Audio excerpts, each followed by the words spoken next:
Let me pull up the story we got this from Timcast.com. House passes bill to protect family members of SCOTUS justices. 27 Democrats voted against it.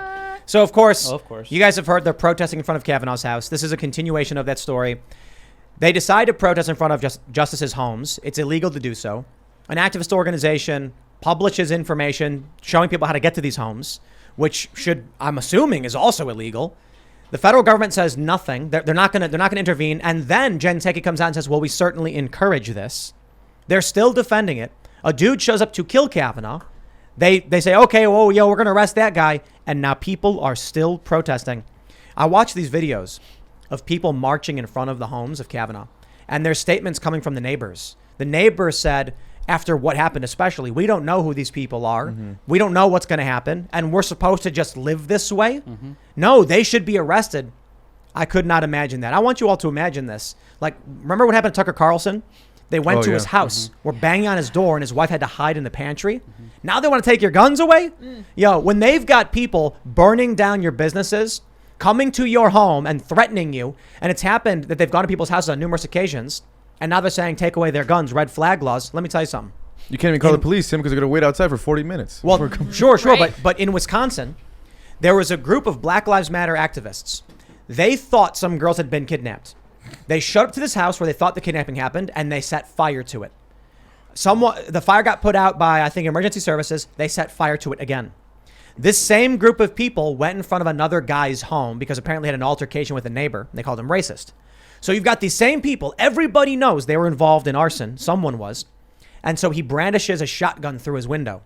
The police come and arrest him. Mm-hmm. Now, look, people outside in front of your home, he felt threatened. There's an argument about whether or not he should have brandished a weapon. I mean, he's in his own home and he's making a warning. And so they said you can't point a weapon at people. But then it's a question of if these are people who have set fire to a house and they're in front of your home and you're defending yourself, like, how would you, like, imagine this. Someone's coming to your property with violent intentions and you're like, I can't point my weapon at them until after they attack you. Mm-hmm. So again, I don't like the conflict. I don't like that he did it. The point is, here's what's going to happen. You will be in your house. Activists and protesters and extremists will show up and they'll scream at you. And then when you say, like, back off, we are armed, they'll call in a red flag. Mm-hmm. And they'll say he's a crazy guy with a gun, and the cops will show up and say, hand over your guns. I warned about this in 2018. I said it's only a matter of time because we were watching the police not do anything. When one of these a group of people will show up to your house, and this is what I was talking about with Tucker Carlson. Here's what will happen, because I've watched this happen in real time. You guys have probably seen this too. You'll have a group of 50 people. They'll all be standing back and they'll all be yelling. Mm-hmm. One guy will like bang on the glass. Then as soon as he does, a bunch of other people start banging on the glass because someone crossed the line and they cross with him. Mm-hmm. The glass breaks. Then everyone's standing back like, oh, the door's open. One person will slowly look in, and then someone else will look in, and then the rest of the crowd will be like, oh, they're going in. Mob mentality. And then they'll start mobbing in. Mm-hmm. We saw that with those shopping malls during the riots where it was like, I think it was Jake Paul or whoever went in. And so what I'm saying is what'll happen is they'll go to someone's house like Tucker Carlson. They're banging on the door. Eventually, someone's going to break the door and it's going to pop open. Then you're going to see the mob mentality. One person's going to peek in, another person's going to step in, and then everyone's going to rush in. Tim, I disagree with you. The police officers during the BLM riots, they did do something. They got on their knees and they put up their fist and they joined in unison. Right. So did the FBI. So did the CIA. And when they were tweeting a support of Black Lives Matter, they were tweeting in support of Marvel movies like Black Panther, which somehow was connected in some kind of weird way. So seeing this larger weaponization of the intelligence agencies, seeing these police officers within the last 2 to 3 years, they exposed themselves. They showed exactly who they are. They are agents of the state that is represented by the people in power that abuse their power for their own political purposes, for their own financial gain. So this is clear as day. And obviously the same people that weaponized these intelligence agencies, these police departments to excuse some of the worst, horrible behavior where dozens of people died are the same ones that are telling you, trust the police. Just give up your arms. I'm just following orders. Exactly. I'm just following orders. Yeah, which is absolutely illogical. That's what those New York police officers were saying when they were literally arresting kids for eating inside at a restaurant without the vaccination. I'm just following orders. Exactly. That's not.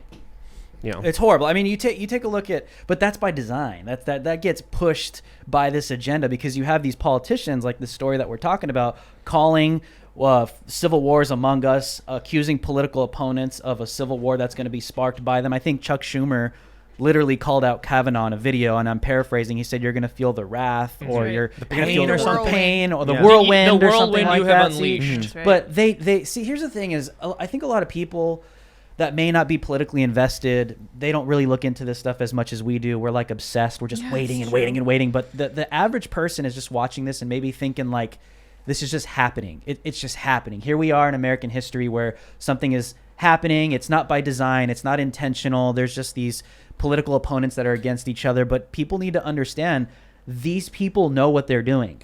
Chuck Schumer, when he says that to the nation, knows who he's talking to. He knows the Antifa types. He knows the far left extremists are going to hear that and take it to the next level, but they already get a pass because all these crooked DAs, this crooked law enforcement, the crooked FBI, the crooked you name it, all these law enforcement agencies have been radicalized, have been infiltrated by these globalist organizations where they give them a pass and don't let them do anything. So at the same time, it's like this continual subversion where you cannot trust anything. But that's where the Constitution comes in. I appreciate what the police can do. They make mistakes. They can screw up big time. But at the end of the day, you should have the ability to defend yourself and your family, period. Because you could call 911 and they may not make it in time. You could call 911 and some officer like in Uvalde decides to call a stand down for 40 minutes outside of a school, and then all these kids get slaughtered while they're calling 911. That's human error. That's why you need the ability to defend yourself.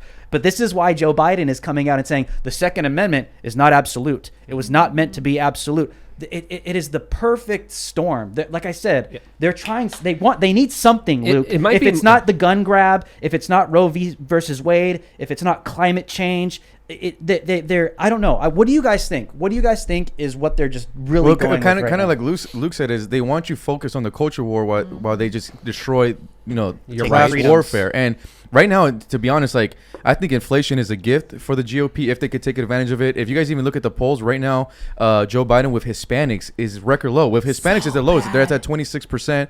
The last poll I saw with for blacks were at 34%. So even the minorities are not supporting Joe Biden. That's why I know Jamal Bowman. He's a lot smarter than what he's saying. That's why he has to do the Civil War stuff, to do the divide and conquer. But he knows the working class is struggling. He knows that Hispanics and blacks do not approve of what Joe Biden's doing, because we all feel the pain at the pump. We all feel it at the groceries. And even today, guys, we were interviewing some people at the gas station, just talking to see how it was affecting their daily lives. And one woman mentioned to us that she said, "Hey, everything is up and I'm still getting paid the same." And I think that's how, that relates with every American. Well, that's part of the goal. So Yeah. I'm not so convinced that there's a larger agenda. Like, I don't think there's a group of people who said by 2050 we want these things. Now, we do know there is like the 2030 agenda. Like, there are literally groups of people like Davos. What I mean to say is, I think when it comes to the political powers and the corporate powers, some of these groups have ideas of what they want to see the future like, but they're mostly focused on the here and now. And that is, what can we do to reduce consumption? Joe Biden and the Democrats have literally said they want to do this. Joe Biden has literally said he wants to transition off fossil fuels. So when you see them take these actions that transition us away from fossil fuels and make everything harder and more expensive, I mean, they told you they were going to do it. So there may be... He literally told the nation that food shortages are coming. That's right. I don't know, Drew. Here's what I want to clarify. They're probably looking to the future and saying, here's what I want the future to look like. But what I mean is most of their actions are based off of what are we doing today? So Joe Biden today will say, what's going to get people to stop spending money? What's going to get production to go down? There's too much garbage. There's too much pollution. These are the environmentalists, the climate change people who have literally told you they're going to do it, and now it's happening. I mean, there's a lot of pawns in that particular game, but there's also a lot of shot callers. So I think we should understand it in both of those different perspectives, because they both play a very important role here. But as far as what we're seeing, I mean, they've been talking about this for a very long time. They name it different things, but essentially, when you boil it down, it's about human enslavement. It's about getting rid of human rights. It's about getting rid of people's wealth. And that's exactly what the policies they have been implementing, to a point where Biden's senior advisor, Gina McCarthy, came out today and said people who criticize this green transition, this green energy transition, need to be censored on big tech social media. She advocated for the censorship of this criticism, which she is calling this green transfer. So again, what we're seeing here, just like you were mentioning it earlier, Tim, is a transition that they want, that they're implementing. There's going to be a lot of pain and suffering associated with it, but they don't want you knowing that it's directly caused by them. Yeah, so I want to make a point here. You guys are sort of talking about social issues being a distraction, and I disagree that that's all they are, but I would agree with you that in this particular situation, that's almost certainly the reason that the left is trying to cling to every different social issue they can come into contact with. So I believe that these issues are actually really significantly important to the long-term health of our nation, but obviously right now, the reason they're picking them out is because they're just looking for something that they can find to ingratiate themselves with the American public, because people are not happy with them. And people are going to blame them for everything that's going wrong under their watch. And so even with the issues where they would like to argue they're politically popular, we've talked about this on the show a couple times before, but when it comes to abortion, they'll say something like, well, there are many pro-choice Americans, so maybe if we talk about abortion enough and the fact that Roe might be overturned, we could win some votes. But then they take the most radically far left pro-abortion position they can, and they turn off a lot of pro-choice people. So they don't even know how to win on social issues anymore. And on top of that, with the economy as horrible as it is, your average person is saying, how can I feed my family if this gets worse? Well, and the left does not have an answer for them other than this actually isn't bad, or it's transitory, or deal with it. Thanks for checking out this segment from the Timcast IRL podcast. But if you want to check out the full show live, tune in Monday through Friday at 8 p.m. And if you want more special access content, head over to timcast.com and become a member. Your membership helps sustain this company, keep our journalists employed, makes this show happen, and you will get access to exclusive members-only segments of the Timcast IRL podcast, and there's a massive library to check out. So again, go to timcast.com or tune in Monday through Friday at 8 p.m., and we'll see you all there.